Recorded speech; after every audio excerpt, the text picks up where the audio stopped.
Assalamualaikum warahmatullahi wabarakatuh. Kami sedang akan melakukan podcast yang berjudul sebenarnya apa sih MHE itu. Sebenarnya kami tahu, kami udah kelas 12. Namun kita juga belum tahu pasti apa tuh just lebih spesifiknya MHE itu apa. Jadi kami akan mengulik dalam beberapa podcast.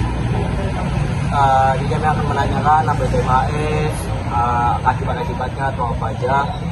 Nah, nanti akan saya tanyakan. Perkenalkan, nama saya Lalu Mawana Bari dan ini teman saya. Saya Yedi Jasayarta. Saya Denda Prasetyo.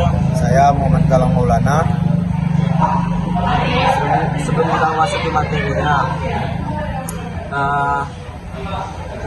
tanya yang paling basic dulu sih. Yang pertama, sebenarnya apa sih MHE itu? MHE adalah singkatan dari material handling yang dalam bahasa Indonesia diterjemahkan sebagai peralatan penanganan material. MHE mencakup berbagai jenis peralatan yang digunakan untuk menangan, mengangkut, dan mengangkut barang atau material dari suatu fasilitas seperti gudang, pabrik, atau pelabuhan. MHE digunakan untuk meningkatkan efisiensi dan keselamatan dalam proses penanganan material, serta mengurangi biaya dan risiko cedera bagi pekerja. Berarti MHE itu termasuk kita menggunakan material yang digunakan di gudang untuk mempersingkat waktu dan juga mengurangi kecelakaan kerja.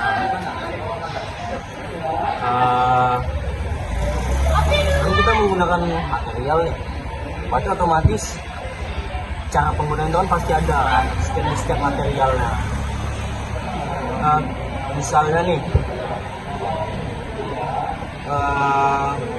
bagaimana cara kita memilih alat material handling yang tepat supaya efisiensi kita lebih tepat, lebih cepat, atau sesuai dengan barang yang akan diangkut atau digunakan.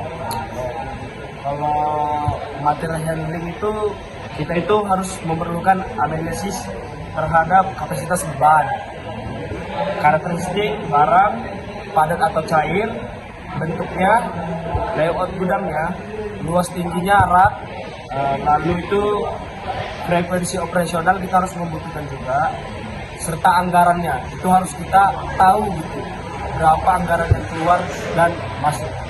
Jadi kalau misalnya kita benar cara pemakaiannya, dan contoh misalnya kan ada barang nih, barang masuk dari kita beli barang, kan otomatis itu nanti ada proses receiving. Pas itu menggunakan material handling kan. Misalnya barang itu bobot ton, itu biasanya apa yang kita pakai itu menggunakan forklift atau palet. Kita itu Misalnya bobot ton misalnya. kita menggunakan forklift atau stacker biasanya. Lalu Supaya ini sih kalau misalnya forklift kan dia kan lebih ke bentuk kayak mobil kan, Iya. Nah, jadi otomatis dengan barang yang berbobot ton, kalau kita menggunakan yang kecil, otomatis barangnya hancur. Alat itu bakal nggak efisien karena sekalian menghindari kecelakaan juga. Iya sih. Oh ya, itu tadi. Berarti kita memerlukan, kalau misalnya kita ini menggunakan yang tepat, kita memerlukan analisis supaya tidak menjadi kecelakaan kerja. Nah, ngomong-ngomong dengan kecelakaan kerja nih, apa sih dampak kecelakaan kerja yang akibat penggunaan alat pelindung yang salah diinjak oleh Galang gitu? Yang pertama tuh cedera fisik, yang kedua tuh kerusakan alat, yang ketiga tuh kerusakan barang, dan yang keempat penurunan produktivitas, yang kelima biaya asuransi, yang keenam dampak fisiologis, dan yang ketujuh terakhir kerusakan reputasi.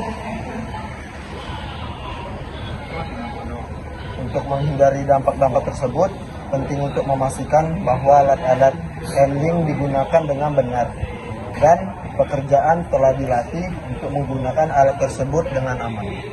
Oke, berarti ya misalnya kita salah menggunakan alatnya, berarti itu ada bisa menyebabkan kecelakaan fisik, mengurangi produktivitas atau efisiensi waktu itu juga berkurang, menggunakan terkena biaya BPJS ketenagakerjaan dan Kerusakan reputasi. ya kerusakan reputasi. Berarti kalau misalnya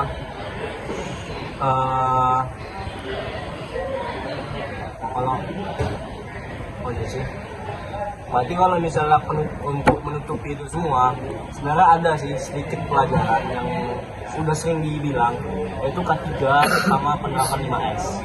K3 itu kan sebenarnya kesehatan keselamatan kerja kan. Berarti kita harus menerapkan itu supaya keselamatan kerja dan tidak ada salah penggunaan untuk material handling. Dan untuk fitness juga itu bukan untuk ke alat sih, lebih ke tempatnya.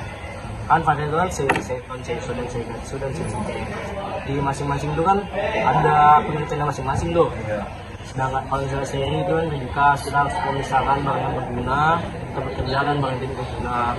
Terus ada seiton itu menempatkan barang sesuai dengan tempatnya supaya kita melakukan pekerjaan itu lebih aman, lebih efisien.